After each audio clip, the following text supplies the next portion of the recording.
We have some recaps, and it does affect the Vols in a number of ways. So let's go ahead and get to that right now.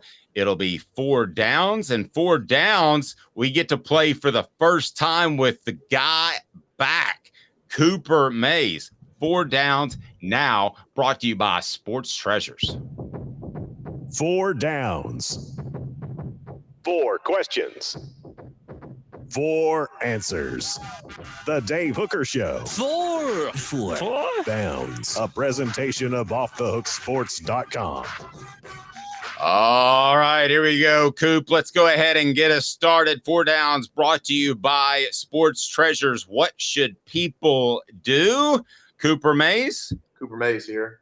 Hit like and subscribe. Hey, and I really mean that because we're almost at 3,000 subs. So if you could tell a friend, that's a big deal for us. I mean, that would be super cool. I mean, we just started this thing like a year and a couple of months ago. So we're really excited about where we're going.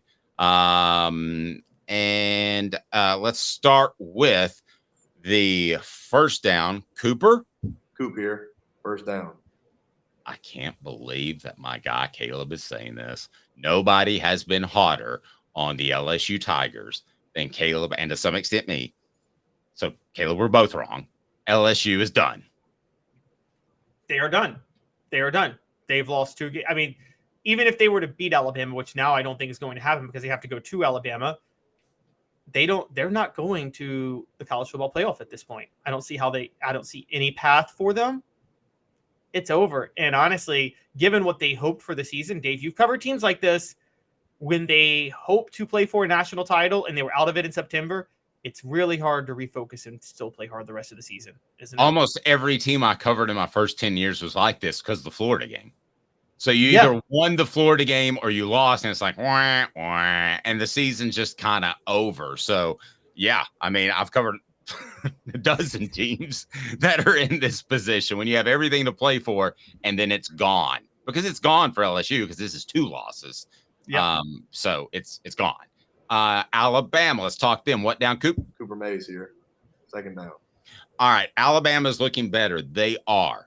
But are you sold on more of the ball control type of offense, a tough defense, or is this just a case in which Jalen Milroe played well and they beat they were able to get to this point in the season in which they've looked good but not great? Are they past the quarterback issues? Is this a true national championship contender? Alabama is looking better, number 2 on our takeaways from the weekend. Yeah, I think this is I keep calling it, this is an era of almost a defensive renaissance in college football. If you look at the scoring, points per drive, points per possession, number of possessions ran in games, data and things like that.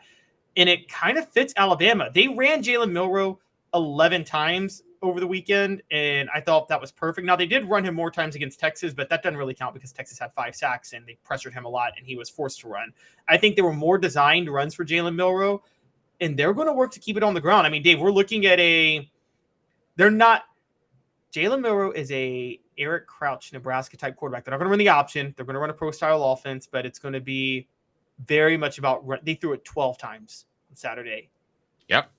And this one, will completed 10 of those passes. And I feel like this is going to be a fumbled snap because Cooper's going to snap it to me, and I can't believe I'm about to ask this question. Sports Treasures carrying over 5 million sports treasures and so much more. Follow on Facebook for the best sports memorabilia daily updates. Go to Facebook, sportstreasuresTN.com. So number 3, which is down. Tennessee center Cooper Mays here. Third down. On Caleb's takeaways, Pac-12 race remains wide open. Is this Pac-12, which is about to be the Pac-2, is it the best conference in the nation? Certainly the most fun to watch in the nation. There is no better conference to watch in football right now. It is, guys, tune into some Pac-12 football right now. This is fun to watch. Oregon State loses to Washington State. They come around and beat Utah on a Friday night. Colorado hangs tough with USC. USC is undefeated still. You got USC, Washington State, Washington, all still undefeated. I'm missing Oregon, all still undefeated. I mean, you're looking at maybe 2 teams from the Pac-12 in the college football playoff this year. after they've been iced out every year since 2016. I think the ultimate question that will be answered before the end of the season, if the Pac-12 is better than the SEC, will be, is Georgia elite? They play down to opponents. They did that last year, and they still won a national championship. So if they win a national championship, I'll take the conference that has the elite team. But as of right now, I think you could make the argument that the Pac-12 is the best conference in the nation, which is bizarre. I don't know that there is an elite team in the nation. If there is one, and it's Georgia, and they're playing down to their competition. Tennessee fans should love this next one. It's fourth down. All SEC center Cooper Mays here. Fourth down. Colorado has some fight. Guys, you may not like Deion Sanders, but I am telling you, Deion Sanders is doing it in a different way, but he's doing the same thing at Colorado that Josh Heupel is doing at Tennessee. It's very transfer portal-ish. It's brash in a different way. Josh Heupel's offense is brash. Deion is brash, but they hung tough with Southern California. And I'm telling you, they're only going to get better. And I feel the same way about Tennessee. Tennessee may have missed on some transfers this year, but I don't think that's going to be the rule. I think that's the exception to the rule, Caleb. So you may not like Deion Sanders, but that's exactly what Tennessee's doing in a different method. Yeah, and I'm going to say this. I watched the game on Saturday. If I'm an NFL scout, I'm higher on Shedeur Sanders than I am Caleb Williams. No questions asked. I told you that week one. I watched him for literally 3 minutes, and I said that guy he can replace Dak Prescott, which is my ultimate compliment. He needs to be a Dallas Cowboy. I think he has incredibly light feet. I think he's incredibly good. I think he has incredible pocket presence. You watch him for a second, okay? At some point, go back. That's what Nico can be. Totally different player, light feet, unlike Joe Milton. I'm not knocking Joe or saying there should be a change, but that's what you're hoping Nico is next year, and he might very well be that. So your last is the stage is set for the Red River Shootout, and Texas, which is coming into the it's not your last one. Texas, which is coming into the SEC, has played fantastic. That's suddenly a very scary team. And Oklahoma don't look as good and still don't belong in the top 10, but it should be a good matchup.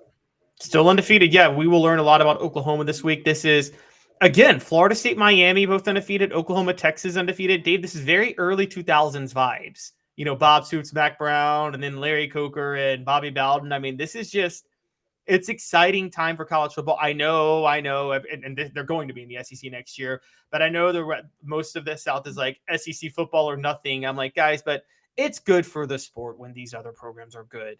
It's not good for the sport when Georgia, Alabama, and LSU are the only games that matter every year. It's not. And so Agreed. It's exciting. Agreed.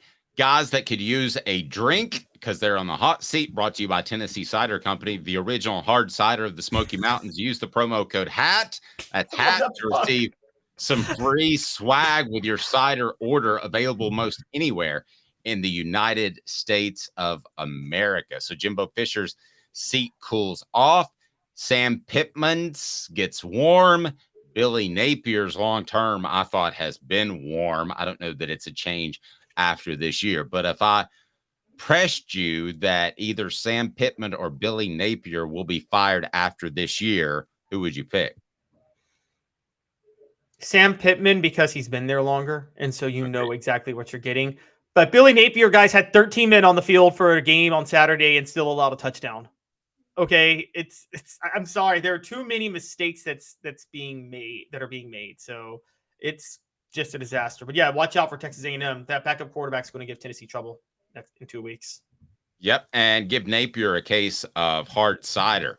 By the way, go support our sponsors. I'm telling you, that's why we're here. Go to tncidercompany.com and use the promo code HAT, and you can have that cider delivered almost anywhere in the United States of America. All righty, and as we go through, we've got it was a weekend of historic comebacks. It was. That was pretty strong. And then let's take a look at the Heisman race. You've got Cameron Ward, number 1, Caleb Williams, Quinn Ewers, Michael Penix Jr., Shedeur Sanders. The top 10, I would have Sanders higher. Top 10, Texas, Ohio State, Penn State, Florida State, Miami, Washington State, Oregon, Washington, UNC, and then Georgia, the defending national champs who are still undefeated at 10. Oh, come on, Caleb. What are you doing here? They did the same thing last year. They played down to every opponent. I'm not basing, and we're going to debate this in a second. I'm not even debating that. I'm not holding it against them on how they played at Auburn. What I'm holding against them is their schedule's just been garbage. And you guys can't come up with, well, they play in the SEC, so they play a harder schedule. You guys can't throw that at me. The data is very clear. Georgia has played one of the easiest schedules. Georgia's at number 10. Oklahoma's not in my top 10, and Michigan's not in my top 10. Now, that doesn't mean I don't think that doesn't mean I don't think Georgia and Michigan may not be the 2 best teams in the country. This is a resume-based ranking. It's not a power ranking, and it's not a projection ranking. It is a resume ranking. And my resume ranking makes it very clear that these other teams have better wins and tougher schedules to this point. Okay. Let me just ask you this question.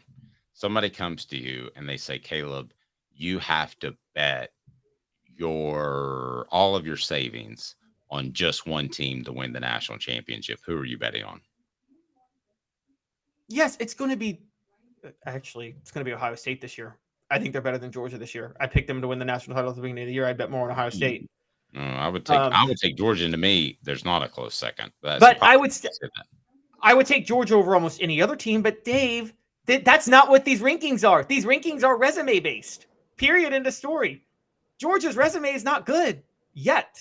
It will be. They'll probably still get into the playoff. But right now, they are not. They are barely top 10. And again, I don't even have Michigan in the top 10, and I'm sure most people have them top 3.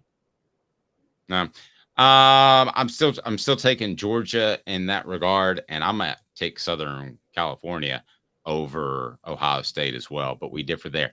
Now, is this a Georgia team that Tennessee can, should, or will beat? I'll just say can. I think people, again, I'm going to actually defend Georgia here. People are overreacting to the Auburn game. That's a rivalry game on the road against a very good coach in Hugh Freeze. So what that they only won by a touchdown? I mean, I picked Auburn to cover the spread. I knew that was going to happen. I could have told you that 1,000 miles away. People need to take SEC, with SEC games, you have to take certain things into account. Rivalry, on the road, coaching, and yes, getting up for games. All of those favored Auburn this past weekend over Georgia. So, of course, they were going to play it a little closer. The same way I picked Arkansas to cover against LSU 2 weeks ago, and they covered even though LSU won. You got to know when to take these things into account. And so I think people are freaking out about Georgia struggling. I know we're looking forward, but this is an off week. What do you think the spread Tennessee-Georgia will be? I think What was it last year? Let's look that up. That's a good question. Rocky Top Tom, though, saying it right. Georgia. Bulldogs -9 last year, and they covered.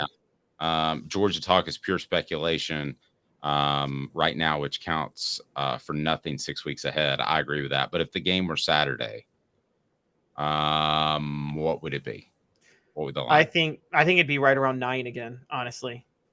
I think Vegas doesn't get, this, Dave, as well as I do. The thing you got to give Vegas credit for, they don't overreact to a 1 weekend slate of games. They don't. And I think that's the first time I ever learned about Vegas and how the odds work was I was 12 years old, used to read the lines in the paper. I didn't bet. I was just curious. And I remember Tennessee was 2-3. It was the rebuilding year 2000 with Casey Clausen's freshman year. They were going to play South Carolina, who was having a renaissance year under Lou Holtz, and in the top 25, and I saw Tennessee favored on the road. I'm like, how does that work out? Vegas doesn't fall for the things that everybody else falls for. They just don't. No. So what do you think the spread would be this week if Tennessee was hosting Georgia on Saturday? Georgia between a touchdown and 10 points, 7-10. Something around that range. I was going to go 6 or 7. So we're not far apart. I would be surprised if it was actually 10. But there you go.